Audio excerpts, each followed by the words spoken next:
What's going on, YouTube? It's your boy Jeremy Wormy. I'm coming at you with another video. And listen, Stellar Blade is being basically received by all audiences very positively.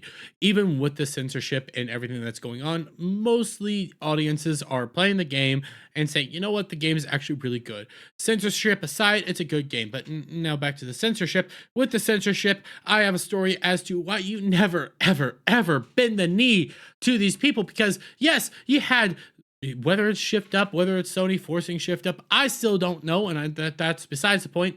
You had the game completely censored. They changed designs of actual costumes to make them less revealing, cut down on the cleavage. They changed hard R to crime R, which is arguably worse, and you know, they were censoring it, okay? This is a big issue right now. It's a big discussion point right now across the board, and it's kind of questionable because, again, you know, Shift Up put out that demo that was the uncensored version, and then the main game censored, and that's besides the point. But this is a story as to why you never, ever bend to these woke, virtue-signaling weirdos, because they're never happy. They will never be appeased. And you come over here to That Park Place, Kotaku senior editor Alyssa Mercante continues to play victim as she attacks Stellar Blade and gamers.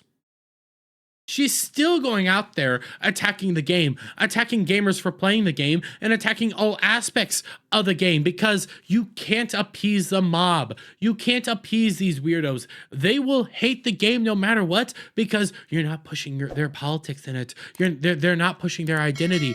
And I know part of this is partially old, partially new, but an article published by Kotaku on April 19th, Mercante attempts to argue that characters' attractiveness in Stellar Blade and Hades 2 is fundamentally different. She writes, despite what certain corners of the internet might believe, there is a lack of attractive people in modern video games. Baldur's Gate 3 just set a Game of the Year award record, and that game was full of hotties. But when compared to something like Stellar Blade Eve, the standard bearer for the latest game culture war, the manner in which Hades depicts its characters and the attractiveness is fundamentally different. And remember, this is an article, and I've shown it before. She's the one that wrote this one. The Hades 2 is kind of hot. We need right now.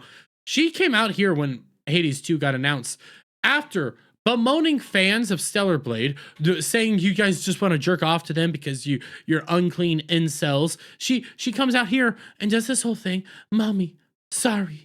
She then moves on to do this. Also, Hades doesn't animate these characters, so it's like they're encountering carved or painted versions of them because they're Greek gods. There's no excessive jiggles or a chance to oogle breathing animations. It's a static, ancient kind of hot. There is power there. Also, everyone in Hades is hot.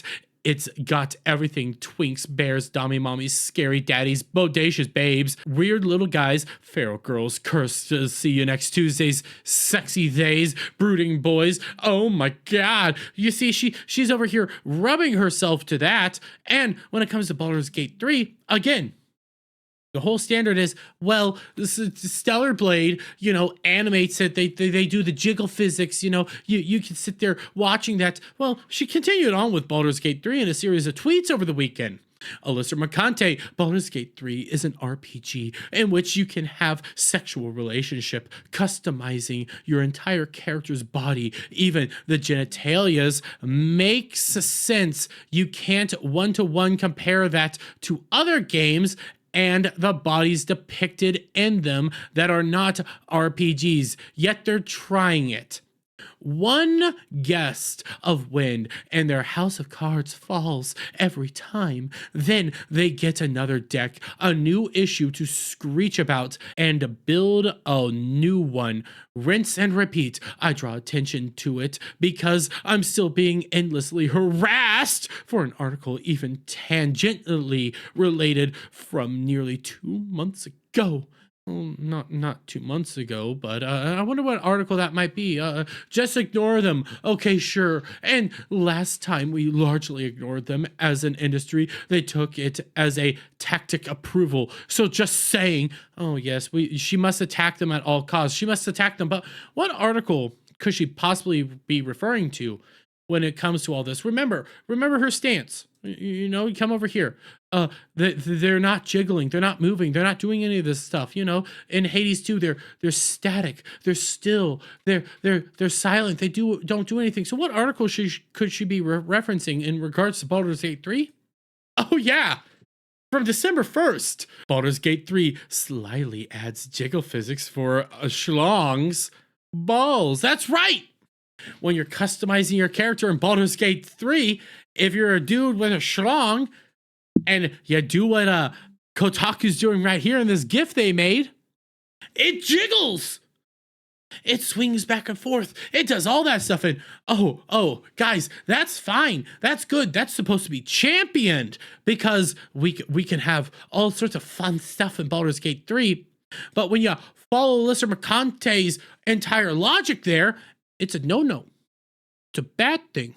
You shouldn't be doing that. You shouldn't be talking about that, because if you have breathing animations and things to be able to oogle and jiggle and see that stuff move around, that's bad, okay? Hades 2, they're static, they're still, they're not the same type of sexual connotations there, even though you got Aphrodite here in the nude, and even though beforehand you had Eve looking like this, now she looks like this, and that's still not good enough for them. That's still not something they like. You can never bend your knee to these people, because no matter what you do, no matter what you say, no matter how you try to appease them in any regards, they will never be happy until Eve is Steve, which, by the way, I've been hearing that joke go around. That's actually a funny one. And is representing the trans flag, the pride flag, and is going around with her pseudo naughty bits. Just fucking scissoring everybody. They won't be happy. They'll never be happy, because the game is not their game and will not push their agenda. That's why you got Alyssa Mercante still coming out here attacking gamers and attacking the game itself, because you can't appease the woke mob. But I'm going to leave it there, guys. Let me get you guys' thoughts on all this down in the comments below. If you like this video, please give it a thumbs up, share it out with friends, hit that subscribe button, hit that notification bell for every time I put out a new video and go live, guys. And I'll see you all on the next one. Bye for now.